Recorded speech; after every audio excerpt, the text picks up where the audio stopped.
Hey mamas, my name is Jalen and this is Rook.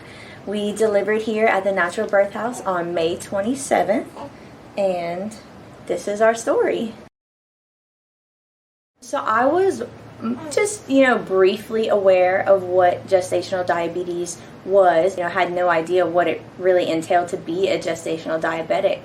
We live in a place where you eat carbs with a side of carbs and carbs for dessert, and the sugar that comes along with snowballs and beignets and things that are just so strongly tied to the culture here that it's really isolating to be a gestational diabetic in a place like South Louisiana. And then on top of that, to hear, oh, here, have some more, you're eating for two, and people don't realize you are eating for two and you have to be considerate of what you're putting in your body, even more so when you're gestationally diabetic. And then to be a relatively small person, I had to hear, there's no way, you can't have gestational diabetes, you're so small, I never expected that, or just to be so surprised, and people just not being so educated on the subject to know that it could be anybody. So to come in and do my 1 hour test here with my midwife and find out the next day, you didn't pass your test, I was like, there's no way, this can't be real. I was very much in denial and thinking, I just barely failed it, just barely.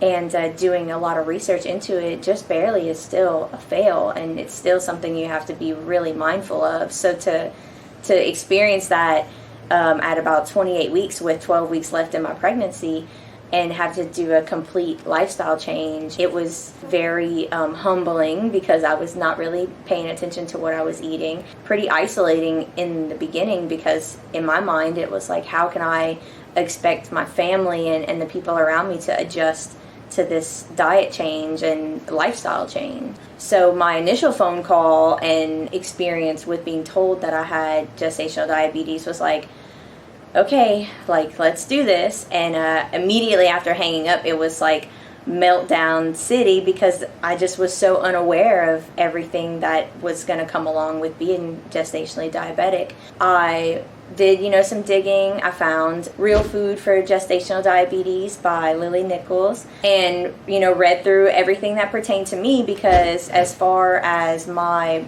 birthing experience, I wanted to deliver naturally, so I wanted to stay off of medication. So I tried my best to educate myself without looking into what it means to have to start taking insulin or some other kind of medication to contribute to monitoring my sugars. And midwifery care is what kept me from having to go down that road because it was, one, constant support. You can do this. So a couple days after I got my diagnosis, I had another phone call with my midwife that was based around me saying, I was really upset and overwhelmed that day. I had some numbers that were out of range and I wasn't sure why. I was basing my diet off of a carb intake that wasn't right for my body and I wasn't aware of that yet. And when I expressed all this concern to my midwife, she was, one of the phrases I heard my entire journey with gestational diabetes is that you got this.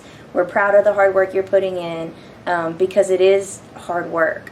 So a couple weeks into my diagnosis, I had another checkup with my midwife here at the birth house, and I did have some of my fasting numbers that were out of range.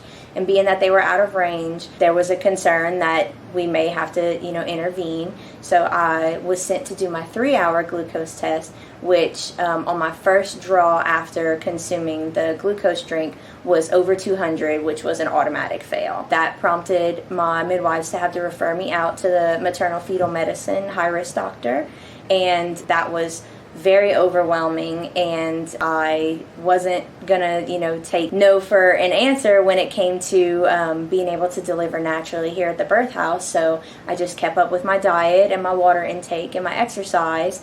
And right before my appointment, I made a line graph and I had all of my numbers written down with how much water I consumed that day and if I exercised or not. And I went in, more than prepared. And by the time the doctor got in to see me after my ultrasound, he really didn't want to see anything that I had brought because baby was measuring just right and the hard work that I was putting in was apparent. So after doing my research and watching countless YouTube videos of other moms with gestational diabetes and what they ate in a day, and then reading the book about, the food and stuff that I should consume, I realized that I was taking in too many carbs and not enough protein, and that I needed to bump up my exercise and bump up my water intake.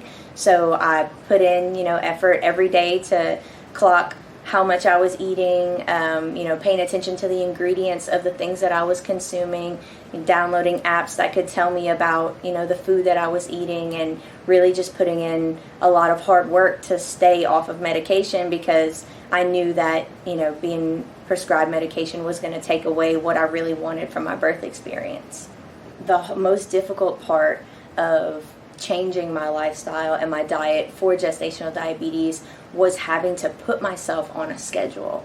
I went from eating when I was hungry and eating as much as I wanted whenever I wanted, to eating a snack and breakfast, and then a snack and lunch, and then a snack and dinner, and then a snack before bed, and having to monitor what those snacks were, timing it just right, and then having to time myself after I ate to check my sugar, and just developing a new habit of eating more frequently, smaller amounts, coming from, eating whenever I wanted or whenever I got a chance to, was a huge adjustment for me, because I just, didn't have a schedule, and putting myself on a schedule took a lot of discipline and a lot of hard work. A week or two into it, it wasn't even like, how am I going to do this? It was, what can I do to make this easier? And I had a lot of support between family and friends and my midwifery care. And, a lot of people come out after you tell them that you have gestational diabetes, that it was, oh, me too, or oh, I had that with my first pregnancy, or,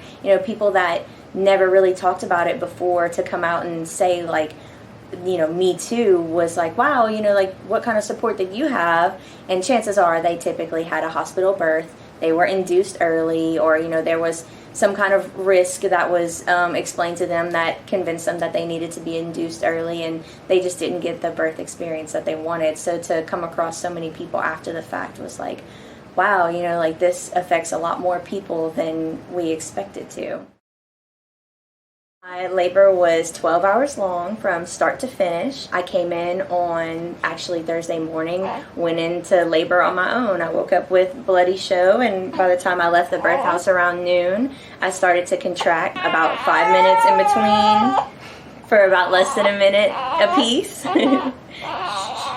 Rook is my first baby. So after I left the birth house around noon, from about noon to 8 p.m., I was in early labor, contracting about 5 minutes apart. I decided to go for a little bit of a swim, and that kind of slowed things down. But around 8 p.m., my contractions got a lot more intense, a lot closer together. I decided to get in the tub to try to slow things down a little and get a little bit of rest, but Rook was ready to make his appearance. So by about 10:30, we decided to head to the birth house, and from 10:30 to 1, we pushed. And about 1:14 a.m., Rook decided to make his appearance. The ride to the birth house was probably, looking back, one of the more difficult parts of the experience. I drive a standard vehicle, and my boyfriend drove us here, and he was trying to be about as careful as he could on the way here. And in between contractions, I can remember telling him, please just get there, just get there. When I made it here, my midwife let me know that I was complete and ready to start pushing. And I really wasn't that surprised, because what I was experiencing at home was very intense. But I just kept telling myself, that every contraction and all the intense sensation was doing something, and I was making progress. So that mentality definitely helped to get me here. I just really tried to keep the mentality that my body wasn't going to create something that it couldn't deliver. So I knew that no matter what I was going through, it was all progress. It was all for a reason. My body could do it. This is what I was made for.